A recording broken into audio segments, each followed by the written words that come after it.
Of course, old friend. You seem troubled. More troubled than usual, I mean. Perceptive as always. I do not wish to diminish your achievement, but Nocturnal's defeat here will be short-lived. What's more, she does not act alone. A third enemy looms at the edge of my sight. Their covetous eyes are now fixed on the Somerset Isles. Then we should inform the rest of the Sijiks. They'll need to prepare. I will inform them personally. I have a separate task for you, Deveth. Take the skeleton key. Keep it hidden for as long as you can. I trust that this task pleases you. After all, your love of such trinkets is what brought you here in the first place. Sometimes I wonder if you see too much. I will keep it safe. Farewell, Devethfir. We will not meet again. I haven't visited this memorial for centuries, but even I need reminders every now and again.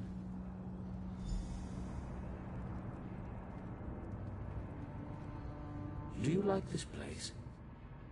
It took me the better part of a decade to perfect it. Every stone and flower tells a story. Tales of how things were, how they ought to be. I thought about destroying it on more than one occasion. I'm glad I didn't. I know. Ask and I will answer truthfully. Just know that the truth often fails to satisfy. You expect something grand, but I promised you the truth.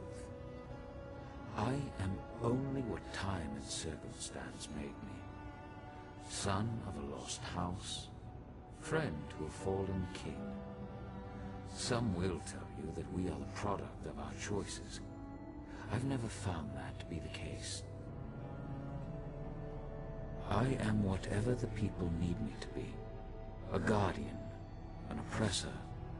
For some, too distant. For others, too meddlesome. I am the canvas upon which they paint their dreams and resentments. A vessel for their hopes and doubts. A mirror, nothing more. I don't. But my companions, Vivek and Almalexia, see their divinity as essential. Godhood brings them joy and purpose. They find meaning in the theatrical. Who am I to deprive them of that? Almalexia defies symbol analysis. I doubt she could even describe herself accurately. To understand Almalexia, you must first understand the value of fiction. Vivek fancies himself the poet, but in truth, AM is the greatest storyteller.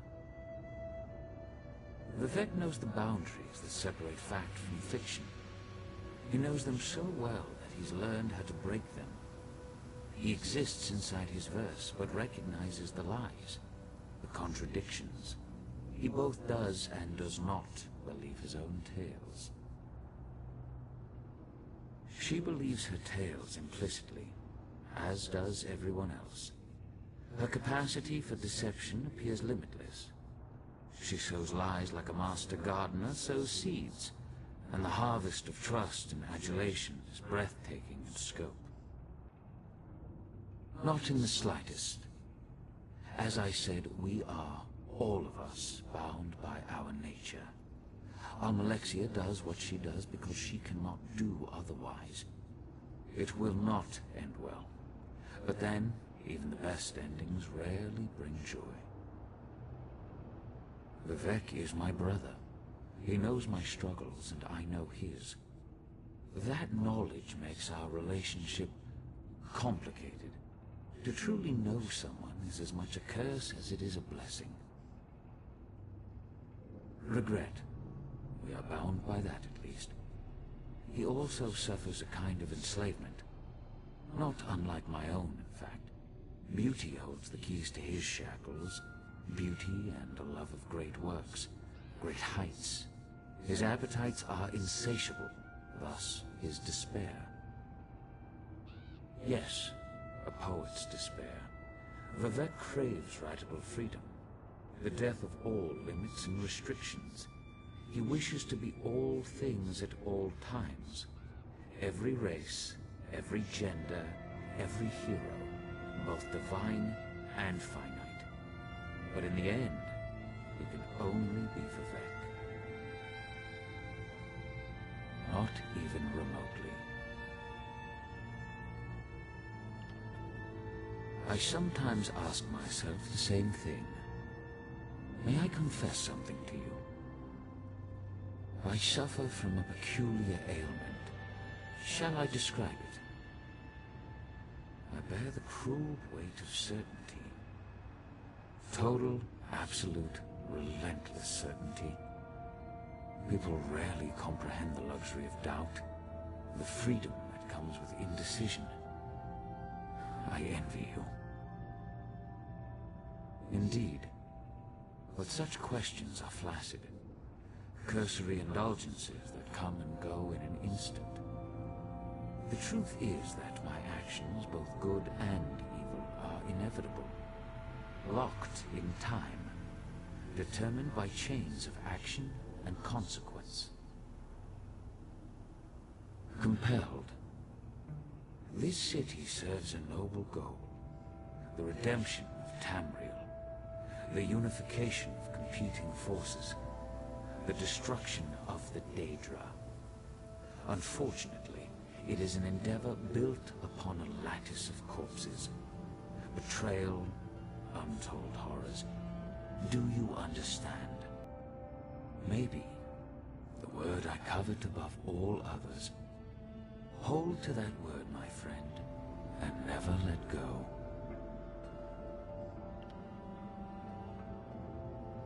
I instructed Devaith to run from the battle that is to come. Now, I urge you to run toward it. Long ago I brokered a truce with the princes of Oblivion. This pact bound 8 princes to an oath that they would never again set foot on Tamriel.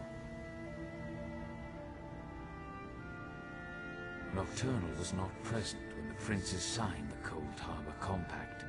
Thus she flouts its restrictions. Now, this is important. Nocturnal does not act alone. 2 other princes lie in wait, Clavik Isvail and Mafala. Schemers, a prince of foul bargains and a prince of lust and conspiracy. They pose a significant threat to mortals when they act alone. When they act in concert, especially with Nocturnal present, the threat becomes existential. I have preparations to make outside my clockwork realm. You must stay vigilant. Take heed of any Daedric incursions and stand ready to fight. The prisoner wields great power, making reality of metaphor. We will need you before the end. A fool's hope, perhaps. I should explain. Look around you. All of this exists because it must exist. I stand here, in this place, in this moment, not because I wish to, but because I have to. A result of action and consequence. Clever, but incorrect. The prisoner must apprehend 2 critical insights. First, they must face the reality of their imprisonment. They must see the determinative walls, the chains of causality that bind them to their course.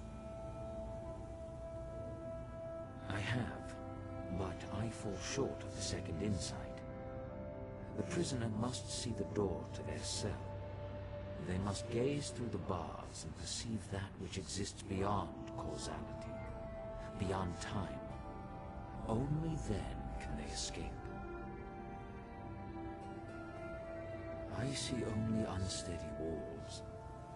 If the people of Tamriel must exist inside this cell, I will make sure that the walls are stable, the gaps are sealed, and all who remain stay safe within it.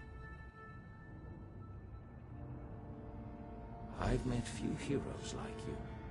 Very few. I take this matter of the Triad upon myself, but in truth, you may be the one that saves us, the prisoner who frees the world. We shall see. Farewell.